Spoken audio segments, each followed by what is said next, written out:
প্রিয় দর্শক, ডক্টর ইউনূস তার ক্ষমতা থেকে নামার কদিন আগে ওনার নিজের জন্য ভিআইপি মর্যাদার একটা আদেশ বের করে নিয়ে গিয়েছিলেন।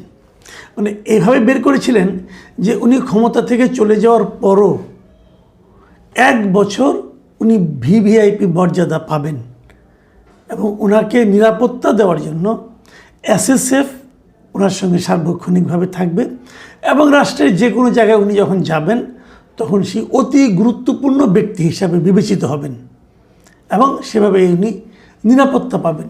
এই ধরনের একটা আদেশ উনি করে নিয়েছিলেন। দেখুন, এই সংক্রান্ত একটা নিয়ম আগেও ছিল মানে কি, এর আগে যখন তত্ত্বাবধায়ক সরকারের ব্যবস্থা হয়েছিল তখন এই ধরনের একটা আদেশ করা হয়েছিল এ কারণে যে অন্তর্বর্তীকালীন সরকার যখন চলে যাওয়ার পর সে অন্তর্বর্তীকালীন সরকারে যিনি প্রধান থাকবেন অথবা সংসদের যিনি বিরোধী দলের নেতা থাকবেন সদ্য সাবেক এবং যিনি প্রধানমন্ত্রী থাকবেন সাবেক এবং যিনি রাষ্ট্রপতি থাকবেন, এই সমস্ত লোকগুলির জন্য একটা ভিআইপি মর্যাদা ছিল। সেটা মাত্র 3 মাসের জন্য ছিল। এবারে সে ইউনূস সাহেব যে কাজটা করেছেন উনি কিন্তু কোনো পদের জন্য করেননি, কারণ অন্তর্বর্তীকালীন সরকার তো এইবারই প্রথম। এই নামের অন্তর্বর্তীকালীন সরকার, এই নামের কোনো সরকার কিন্তু আইনগতভাবে বৈধ না, তবে উনিও করে নিয়েছিলেন এবং উনি এটা করেছেন ওনার ব্যক্তি হিসাবে যে ডক্টর মোহাম্মদ ইউনূসকে 1 বছর ভিআইপি মর্যাদা দিতে হবে, মানে নিজের জন্য উনি এটা করেছিলেন। আজকে যেটা হলো যে নতুন সরকার এসে আমি এটা যেটা বিভিন্ন পত্রপত্রিকায় পড়লাম, বিভিন্ন সোর্স থেকে তারা বলেছে যে ডক্টর ইউনূসের সেই যে ভিআইপি মর্যাদা, সেই মর্যাদা 1 বছর থেকে কমিয়ে 6 মাস করা হয়েছে। তো 6 মাস করার মানে হলো যে এই বছরের অগাস্টের 10 তারিখের পর উনি আর ভিআইপি মর্যাদা পাবেন না। উনি যখন আমার আপনার মতো একজন সাধারণ নাগরিক হিসেবে চলাচল করবেন, ওনাকে প্রহরা দেওয়ার জন্য আর এসএসএফ থাকবে না। তো এই যে পুনর্মূল্যায়ন, ওনার নিজের নেওয়া, নিজের জন্য নিজের যে সুবিধাগুলি গ্রহণ করা, এটা তো একটু লজ্জারও ব্যাপার। তুমি লজ্জা পান না অবশ্য, লজ্জা বলতে কোনো শব্দ ওনার ডিকশনারিতে সম্ভবত নাই। যে কারণে উনি নিজের জন্য নিয়েছেন, আপনি পারবেন ভাই নিজের জন্য চেয়ে কেউ কখনো নেয়, অথবা যদি আইন করার ক্ষমতা আপনার হাতে থাকে আপনি কি আপনার নিজের জন্য নিজের সুবিধার জন্য আইন করবেন? এটা কোনো ভদ্রলোক, কোনো সেন্সিবল লোক করতে পারে? এটা একমাত্র নির্লজ্জ এবং বেহায়া টাইপের লোকের পক্ষে সম্ভব।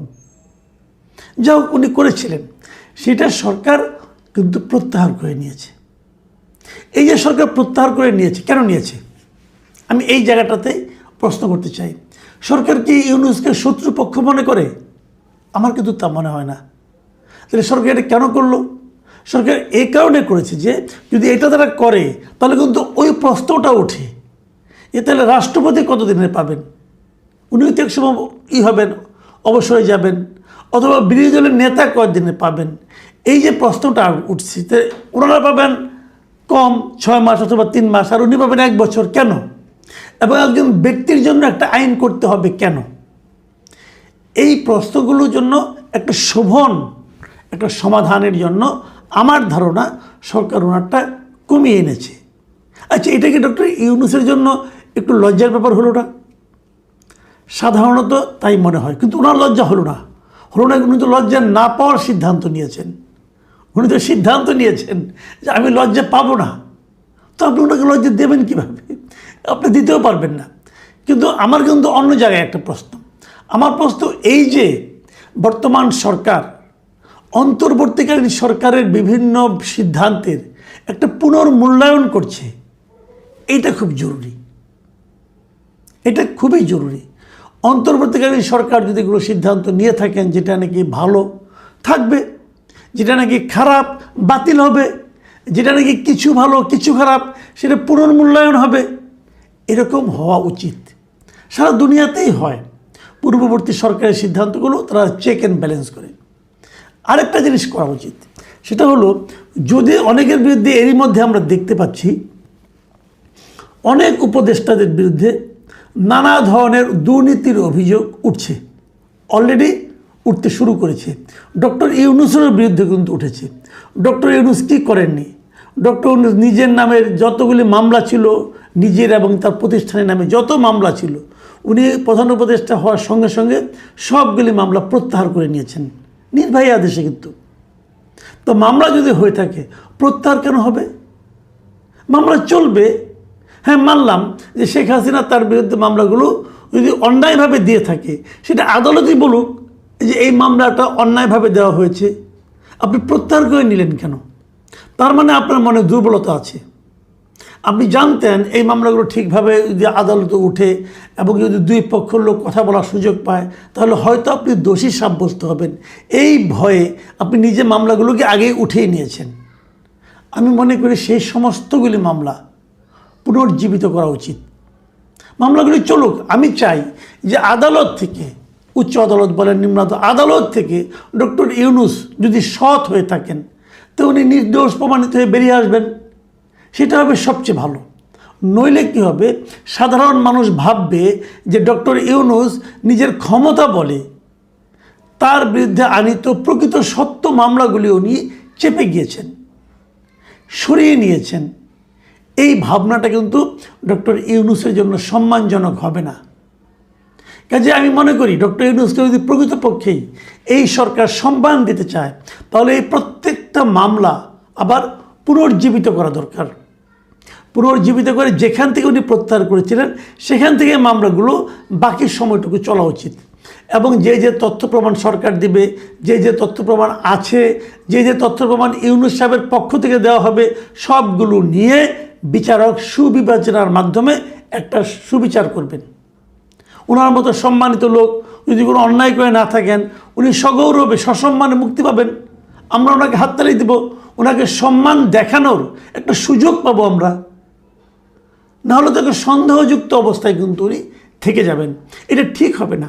আমি মনে করি সবগুলি ঘটনা, এই যে ওনার যে 1000 কোটি টাকা ওনার প্রতিষ্ঠানের জন্য 1000 কোটি টাকার কর মওকুফের ঘটনা, এটা দরকার আনা মামলাটা। যদি 1000 কোটি টাকা সেখান থেকে ইনকাম হয় গভর্নমেন্টের, সেটা তো জনগণের জন্যই লাগবে।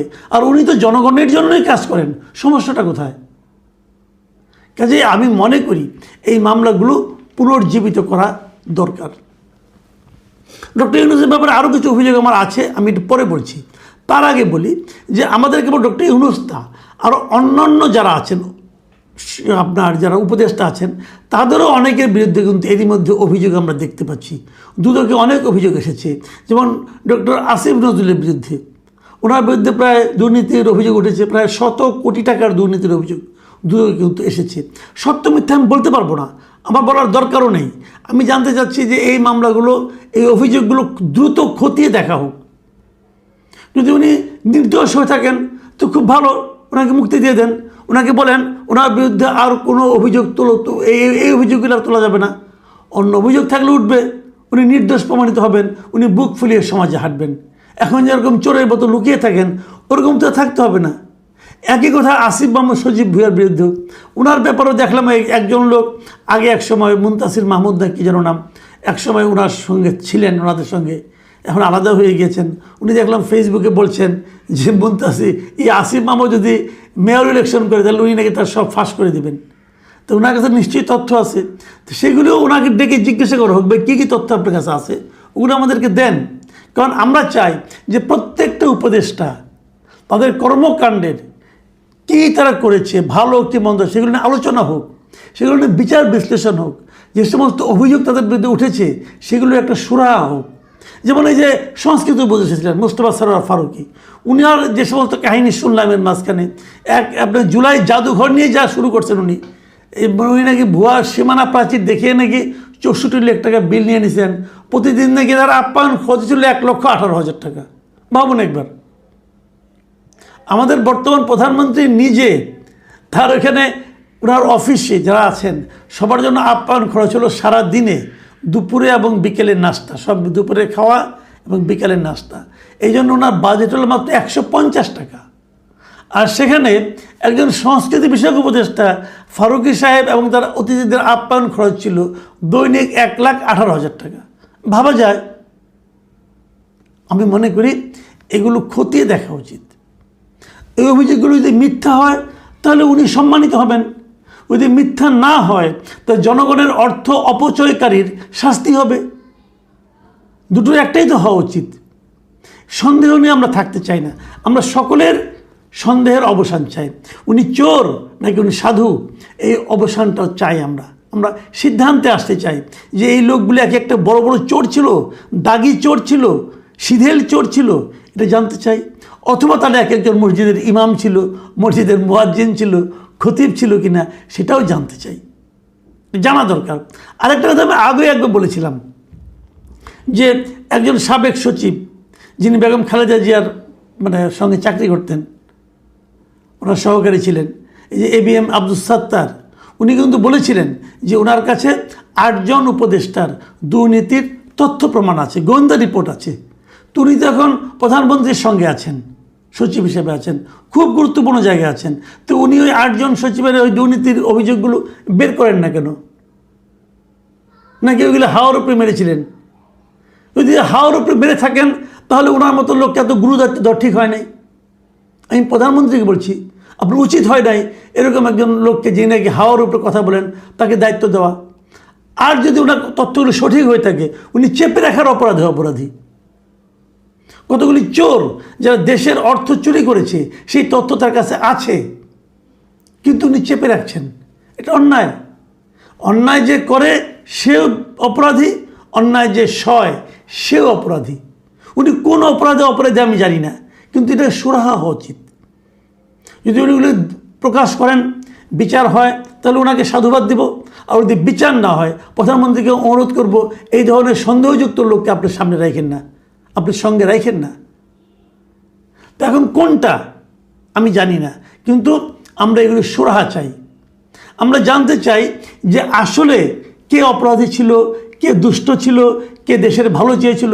আমি তো দাবি করবো এই সরকারের কাছে যে অন্তর্বর্তীকালীন সরকারের যারা উপদেষ্টা ছিলেন, যারা গুরুত্বপূর্ণ দায়িত্বে ছিলেন, যারা নীতি নির্ধারণী পর্যায়ে ছিলেন, তাদের প্রত্যেকের ব্যাপারে একটা করে শ্বেতপত্র বের করা হোক, একটা করে অনুসন্ধান করা হোক, তদন্ত করা হোক।